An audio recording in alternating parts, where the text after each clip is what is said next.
This visit, Sinatra wants to insulate himself from his surroundings. He'll be driven around in this $50,000 Tommaso de Ville, which amongst other things has double soundproofing.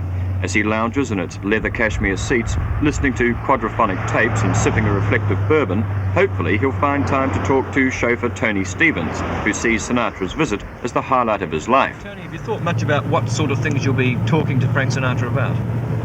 Paul, I think he'd like to talk about, I'd like to talk to him about Australian sport,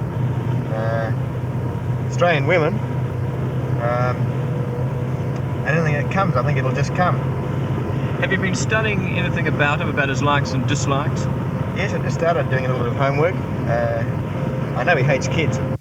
Sinatra's contract is the most demanding that Melbourne promoter Brian de Courcey has ever had to fulfil.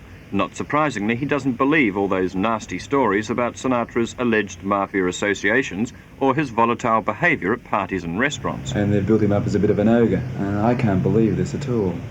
But he does have a name, for instance. Oh, he does have a name, yeah. Laying into people at nightclubs and laying into journalists and photographers. Well, I've smashed a journalist myself, and you've probably smashed someone too. That's just one of those things. Everyone has an off moment. As part of the contract, de Courcey has to find classy paintings for Sinatra's dressing room and hotel. With a little help from art dealer George Maura, de Courcey thinks he's found something.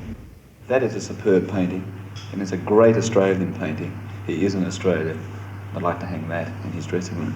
Probably patrons will be just as uncomfortable watching Frank Sinatra as they have been watching anybody else who's performed here. But they can rest content in the knowledge that for $20 they're at least giving Sinatra a bit of comfort.